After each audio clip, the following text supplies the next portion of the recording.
Hey folks, I really wasn't going to post this video originally, as once you hit religion it tends to get very hot button and people tend to get very offended very quickly, but I kind of wanted to handle this the best way I could. If you just like me for my video game commentary and my humor, then this is definitely not the video for you. This is going to be more of my world thoughts and my own philosophies and my own wisdom. Something had happened to me at work that it kind of really set me off, and I put a forum topic about it, and I explained it, and I continued to think on it, and I continued to dwell on it, and it kind of continued to grow in me, and I thought we had a great discussion on my forums about it, and I kind of wanted to bring it to all of you. So, getting that all out of the way, I am an atheist agnostic. Are they the exact same? No, I don't really want to go into the full depths behind all of it. I don't consider myself 100% atheist because considering 100% atheist would mean that you have some type of omniscience, which then the logic loops and yada yada. Kind of that same thing as, how do you know a unicorn doesn't exist, etc. Um, whether that being or whether that create that first mover, that first pusher, whatever, cares for us, does anything for us, does anything except started everything, I'm not going to make a claim for. So just kind of getting my own beliefs out of the way. However, I was raised Catholic. I even went to a Catholic university. That was more due because of scholarships that were, being awarded there and everything. I've also professionally, so to speak, sung. I was paid to sing at churches. Part of my scholarships was to sing at a mass then, so I, sang at a Lutheran church, sang at a Catholic church, and I have a pretty strong study on all of that.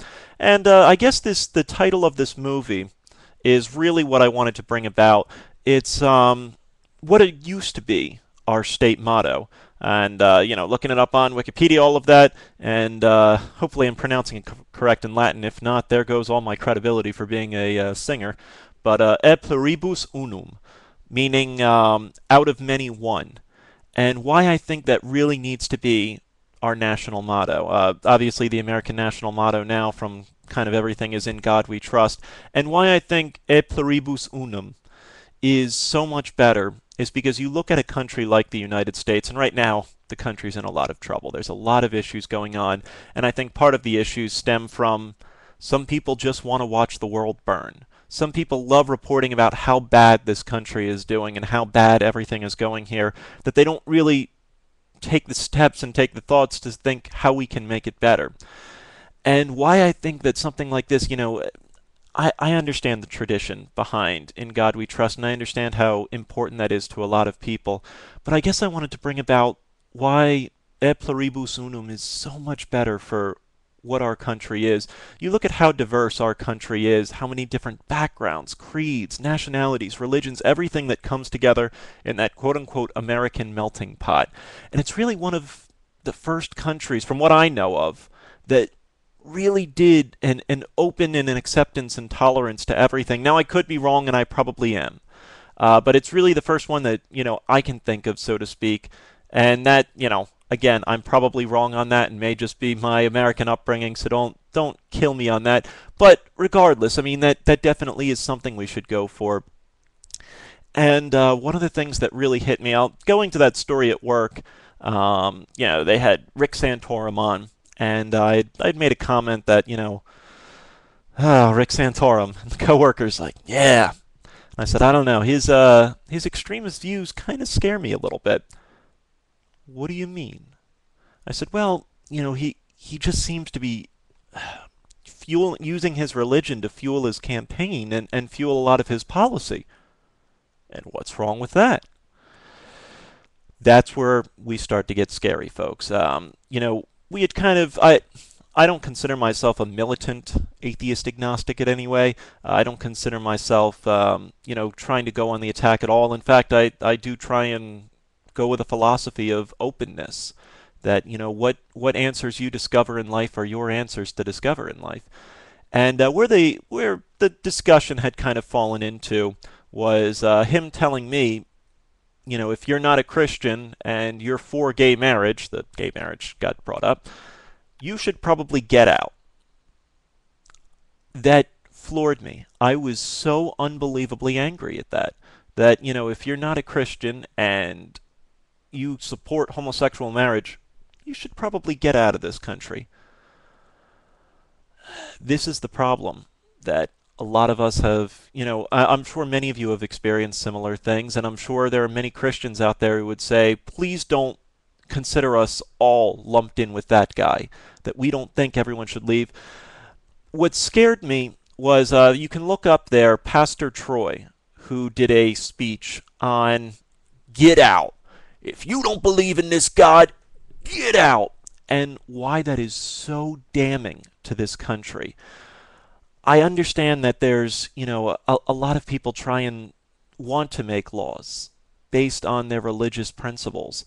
And I guess what I'd want to explain is you can't use the Bible and you can't use religion to base your political views.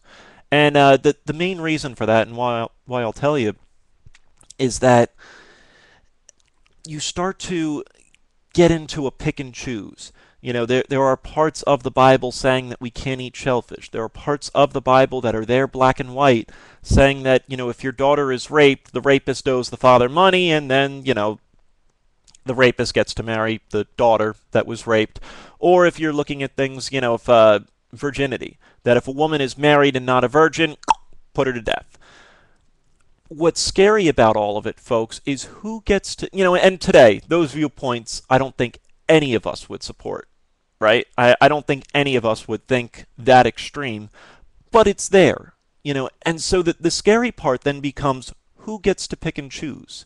Who gets to decide what parts are in, what parts are out? That's the scary part, folks, is you start to lose control over all of that, and that's why I really do believe that something like religion needs to be left out of politics altogether, and that your political views cannot be motivated entirely by your religion. Homosexual marriage is, definitely one of those things, and I guess it's one of those things you have to look at even if you don't agree with it, even if you are completely opposed to it. You need to empathize with the people that want it. A loving and merciful God is not going to punish and destroy your life because of the choices that others make. That's not fair, and that's not what a loving and just God would do. If homosexuals decide to get married, you can look at the ramifications in that way, but take the belief. If the only reason you're against homosexual marriage is because of your religious principles, take the belief that your God will protect you from any destruction from that, and silently pray, if that's what you feel, for the people who are homosexual to see the light of God. And why I say pray silently is that also fuels the militant atheism idea that, I don't find prayer to be genuine unless it's in silence and unless it's, well, I'm going to pray for you to hopefully find the light and see the Word of God. Don't tell me that.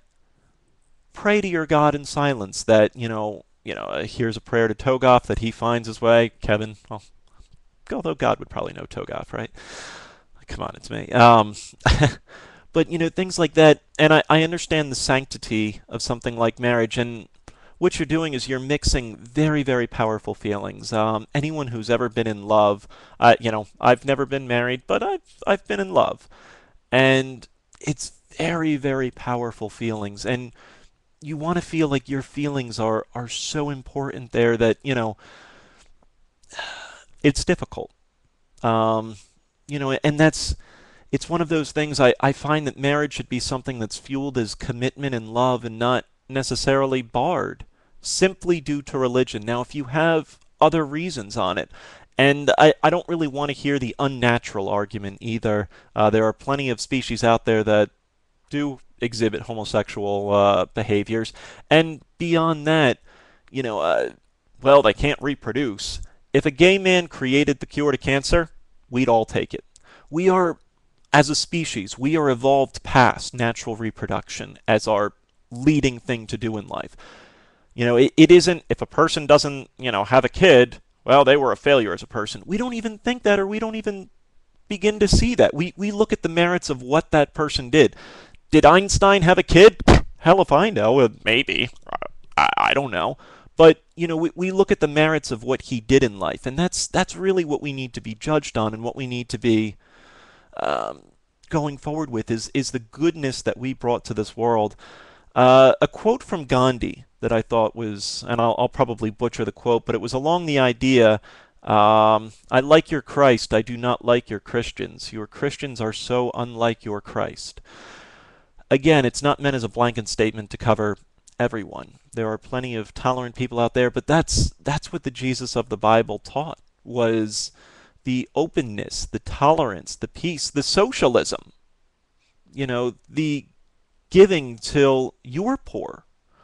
Um, those are the types of things, those types of moral teachings that believe that your God will be just and sort everything out. That you don't need to be his eye, be his hand, so to speak, on something that's truly impactful.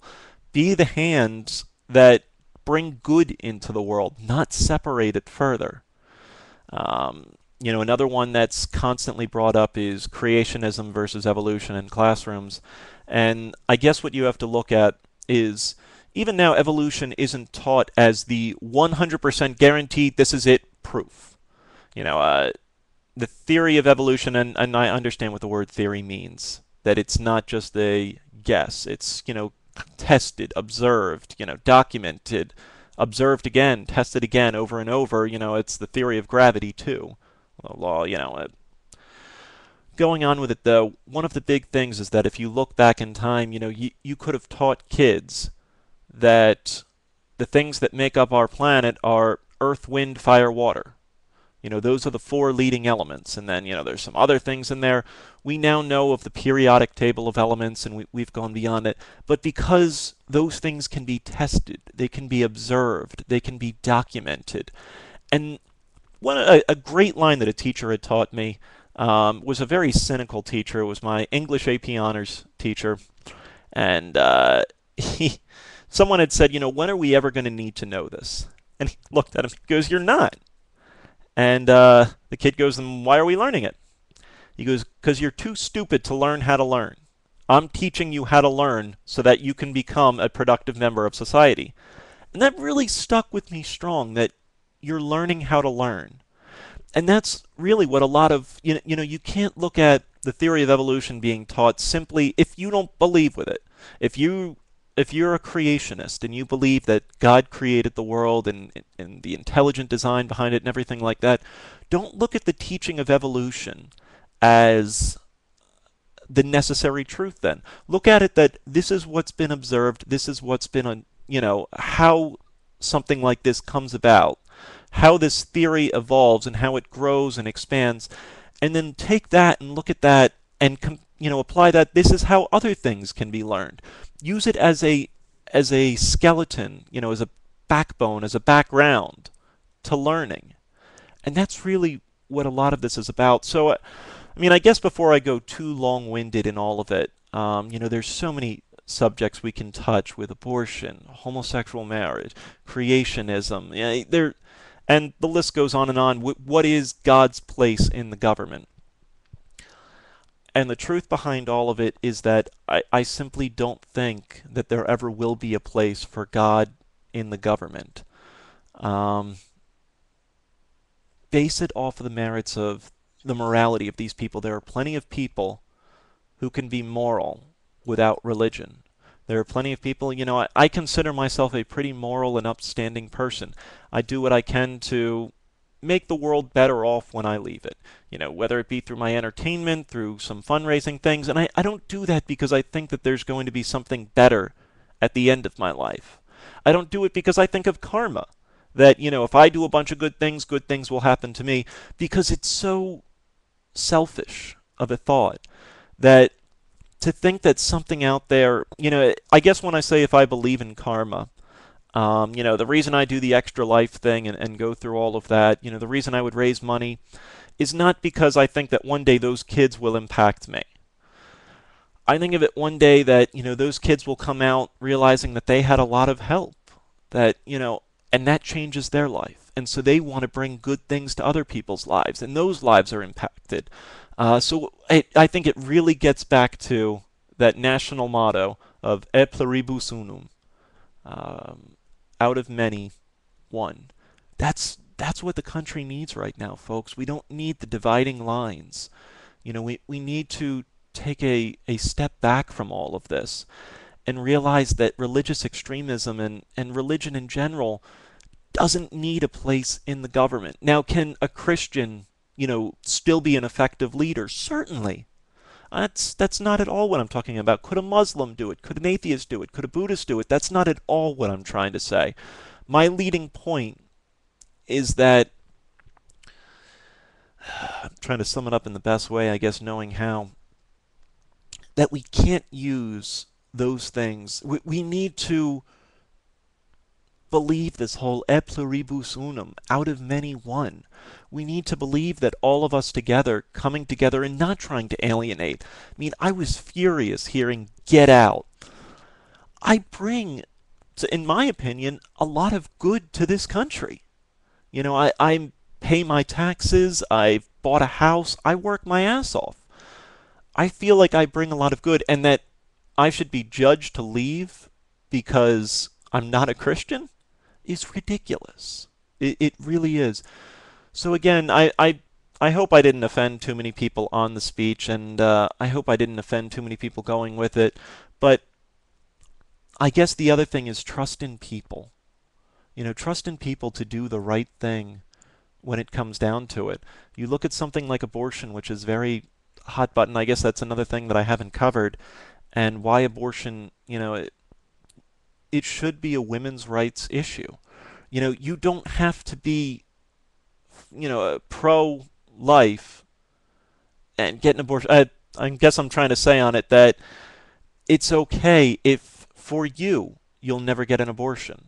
Or, if you had a girlfriend or a wife or a daughter, that you may have some serious moral issues with them, but that's within your whole family. Those beliefs don't need to be pushed to everyone because there's strong arguments against it for, and strong arguments for it. We need to focus more on coming together. Out of many, one. So folks, I hope I didn't get too preachy on all of you for it. It was something that had really affected me when a coworker told me to leave, that get out of this country. And, the more I thought about it, I stewed it over in my head and everything. And it's why I truly believe that anyone who pushes a religious agenda as their political campaign should be feared. Hope that clears up anything. I'm more than happy to discuss any of these viewpoints with you. More than happy to concede any points that I may have been wrong on. Probably the best place to do that is my forums, tiny.cc/Toegoff, and you can see it there. However, if you want to send me a private message on any of that, as long as you treat me with a bunch of respect in the message, I will certainly do the same with you. Or I'll just ignore it if you don't, whatever. But, yeah, I guess I've rambled long enough, folks, and it was something I really wanted to get off my chest. So, as always, thank you very much for watching, and I'll see you for more LPs. Thanks for watching, folks.